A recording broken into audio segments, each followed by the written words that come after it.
le génie menteur ou les 7 miroirs de l'âme. Il y avait une fois un jeune prince qui trouvait les gens autour de lui méchants et égoïstes. Il en parla un jour à son précepteur, qui était un homme sage et avisé, et qui confia une bague au prince. Cette bague est magique. Si tu la tournes 3 fois sur elle-même, un génie t'apparaîtra.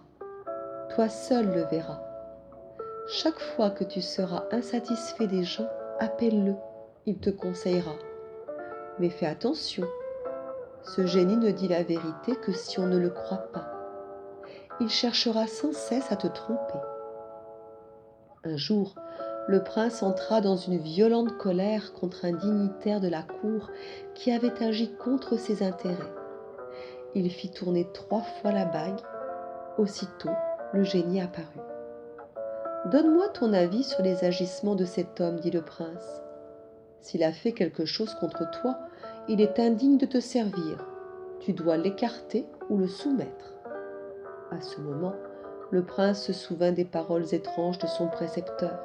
« Je doute que tu me dises la vérité, dit le prince. »« Tu as raison, dit le génie. Je cherchais à te tromper. Tu peux bien sûr asservir cet homme, mais tu peux aussi profiter de ce désaccord pour apprendre à négocier, à traiter avec lui et trouver des solutions qui vous satisfassent tous deux. »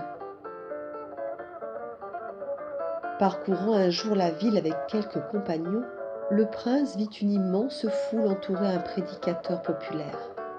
Il écouta un instant le prêche de cet homme et fut profondément choqué par des paroles qui contrastaient violemment avec ses propres convictions. Il appela le génie. « Que dois-je faire ?»« Fais-le taire ou rends-le inoffensif, dit le génie. Cet homme défend des idées subversives.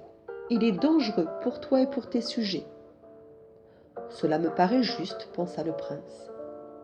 Mais il mit néanmoins en doute ce que le génie avait dit. « Tu as raison, dit le génie, je mentais. Tu peux neutraliser cet homme, mais tu peux aussi examiner ses croyances, remettre en cause tes propres certitudes et t'enrichir de vos différences. » Pour l'anniversaire du prince, le roi fit donner un grand bal où furent conviés rois, reines, princes et princesses. Le prince s'éprit d'une belle princesse qu'il ne quitta plus des yeux et qu'il invita maintes fois à danser sans jamais oser lui déclarer sa flamme. Un autre prince invita à son tour la princesse. Notre prince sentit monter en lui une jalousie profonde. Il appela alors son génie. « Que dois-je faire selon toi ?»« C'est une crapule, répondit le génie. Il veut te la prendre. Provoque-le en duel et tue-le. » Sachant que son génie le trompait toujours, le prince ne le crut pas. « Tu as raison, dit le génie, je cherchais à te tromper. Ce n'est pas cet homme que tu ne supportes pas. Ce sont les démons de tes propres peurs qui se sont éveillés quand tu as vu ce prince danser avec la princesse. Tu as peur d'être délaissé, abandonné, rejeté. Tu as peur de ne pas être à la hauteur. Ce qui se réveille en toi dans ces moments pénibles te révèle quelque chose sur toi-même. »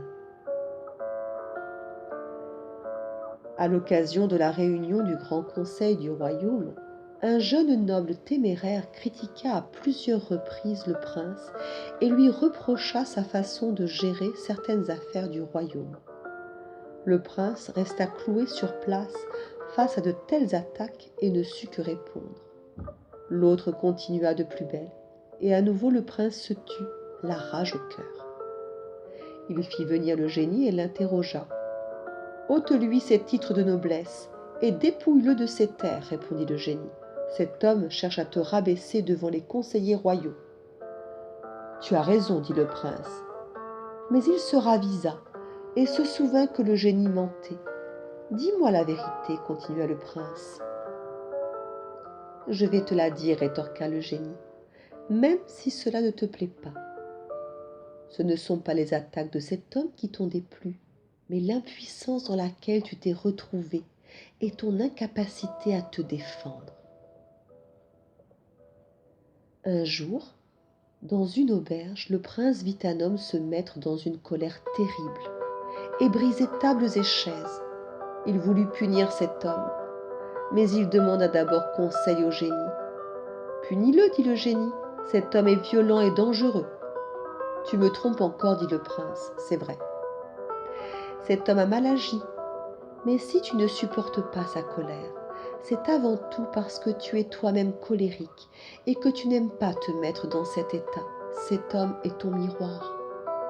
Une autre fois, le prince vit un marchand qui voulait fouetter un jeune garçon qui lui avait volé un fruit. Le prince avait vu filer le vrai voleur. Il arracha le fouet des mains du marchand et était sur le point de le battre lorsqu'il se ravisa. « Que m'arrive-t-il » dit-il au génie. « Pourquoi cette scène m'a-t-elle mis dans cet état ?»« Cet homme mérite le fouet pour ce qu'il a fait, répondit le génie. Me dis-tu la vérité ? Non, dit le génie. Tu as réagi si fortement parce que l'injustice subie par ce garçon t'a rappelé une injustice semblable subie autrefois. Cela a réveillé en toi une vieille blessure. Alors le prince réfléchit à tout ce que le génie lui avait dit. Si j'ai bien compris, dit-il au génie, personne ne peut m'énerver, me blesser ou me déstabiliser. Ton agacement face aux autres est comme un feu qui s'allume en toi et qui peut te brûler, te consumer, te détruire.